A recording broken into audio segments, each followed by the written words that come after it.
ଦ୍ୱିତୀୟ ଦିନରେ ଫାସିମାଲ ପ୍ରାଥମିକ ବିଦ୍ୟାଳୟର ଆଲୁମିନି ମହୋତ୍ସବ।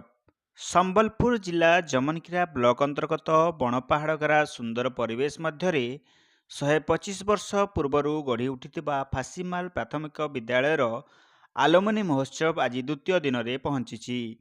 ଆଜି ଏହି କାର୍ଯ୍ୟକ୍ରମର ପ୍ରଥମ ଅଧିବେଶନରେ ଯମନକିରା ଜୋନ୍ 1 ଜିଲ୍ଲା ପରିଷଦ ସଭ୍ୟା ସୁଜାତା ଖୁଣ୍ଟିଆ ମୁଖ୍ୟ ଅତିଥି ଭାବେ ଯୋଗ ଦେଇଥିବା ବେଳେ ଦ୍ୱିତୀୟ ଅଧିବେଶନରେ ଜିଲ୍ଲା ମଙ୍ଗଳ ଅଧିକାରୀ ମୃତ୍ୟୁଞ୍ଜୟ ବଡ଼ପଣ୍ଡା ମୁଖ୍ୟ ଅତିଥି, ବିଡ଼ିଓ ରବୀନ୍ଦ୍ର ସେଠୀ ସମ୍ମାନିତ ଅତିଥି ଏବଂ ସମ୍ବଲପୁର ବିଶ୍ୱବିଦ୍ୟାଳୟର ପ୍ରଫେସର ଶ୍ରୀଯୁକ୍ତ ଗୋପୀନାଥ ବାଗ ମୁଖ୍ୟ ବକ୍ତା ଭାବେ ଯୋଗ ଦେଇଥିଲେ।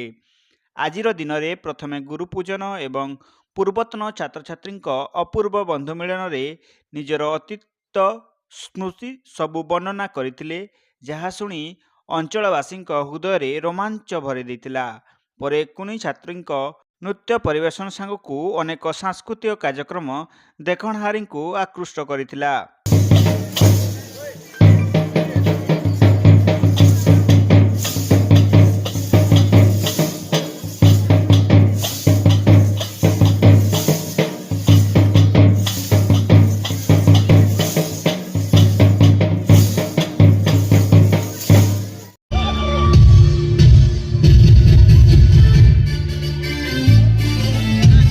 ଅଞ୍ଚଳର 125ତମ ପୂର୍ତ୍ତି ଅବସରରେ ଆମର ସ୍କୁଲ କୁ ଆସିଛି।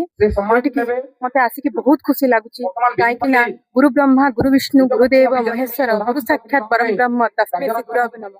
ଏଇ ଯୋଉ ଗୁରୁ ମାନଙ୍କୁ ପୁରାତନ ଛାତ୍ରଛାତ୍ରୀ ମାନେ ଗୁରୁ ମାନଙ୍କୁ ଏଠି ଡାକିକିରି ତାଙ୍କୁ ସମ୍ବର୍ଦ୍ଧନା କଲେ। ଆଉ ତା ଛଡା 125ତମ ପୂର୍ତ୍ତି ଯୋଉ ପାଳନ କରୁଛନ୍ତି, ଆଜି ବହୁତ ଗୋଟେ ଖୁସିର ଦିନ। ସମସ୍ତଙ୍କୁ ଏଠି ସମ୍ବର୍ଦ୍ଧନା କରି ଗୁରୁ ମାନଙ୍କୁ ବେଶ ଖାସ କରି ଗୁରୁ ମାନଙ୍କୁ ଏଠି ଯୋଉ ସମ୍ମାନ ଦିଆଯାଇଛି, ନିଶ୍ଚିତ ଭାବରେ ଏହା ଏକ ଭାବପ୍ରବଳ ପରିବେଶ। ଆଉ ବହୁତ ଖୁସି ଲାଗୁଛି। ଏ ବିଦ୍ୟାଳୟର ମୁଁ ଉତ୍ତରୋତ୍ତର କାମନା କରିବି। ନିଶ୍ଚିତ ଭାବରେ ଧନ୍ୟବାଦ।